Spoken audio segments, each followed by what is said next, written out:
ধন্য গো রাসূল আপনাকে পেয়ে, কথা কোন ঠিক কিনা? তোমার উম্মত হতে চেন ছিল সকল নবী, আর যার কদমে ঝুঁকে পড়ে সৃষ্টির সবই, সৃষ্টির সবই, ঠিক না? মোরা ওই নবীর উম্মত হয়ে গিয়েছি, মোরা ওই নবীর উম্মত হতে পেরেছি। আমরা মরতে চাই ওই নবীর প্রেমিক হয়ে, চাই কি চাই না? দুই হাত তুলে বলেন, চাই কি চাই না? মোরা মরতে চাই ওই নবীর প্রেমিক হয়ে।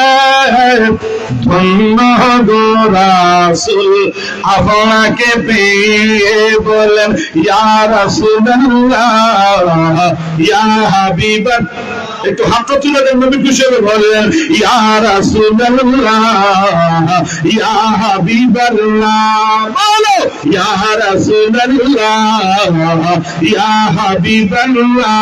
মোরা ধন্য ধন্য মোরা ধন্য গো রাসূল আপনাকে পেয়ে। জবান খুলে বলেন ইয়া রাসূলুল্লাহ।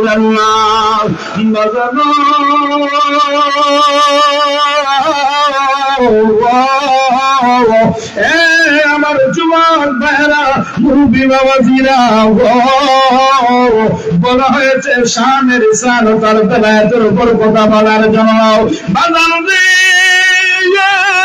শানের রিসালাতের কথা বলেই তো কিনারে যাওয়া সম্ভব না, কখন আবার বেলায়েতে যাব। কারণ বাবার আমার, আপনার আমার নবীর ইজ্জত সম্মান শানের রিসালাত এমন একটা জিনিস।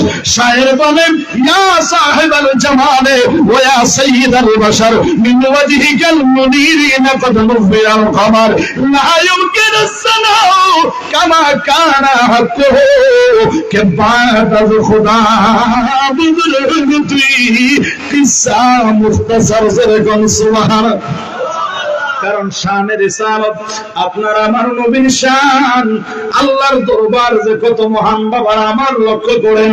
শায়ের বলতেছে রাসূল পাকের আযমত, রাসূল পাকের মর্যাদা, রাসূল পাকের শান মানের উপর কথা বলতে গেলে কথা বলাই যায়, বলা যায়, একটা বললে আরেকটা আসে, একটা বললে আরেকটা আসে, একটা বললে আরেকটা আসে। ওই শায়ের বলতেছে এক কথায় সবটা বুঝায়া দেই যে সব চাইতে স্রষ্টা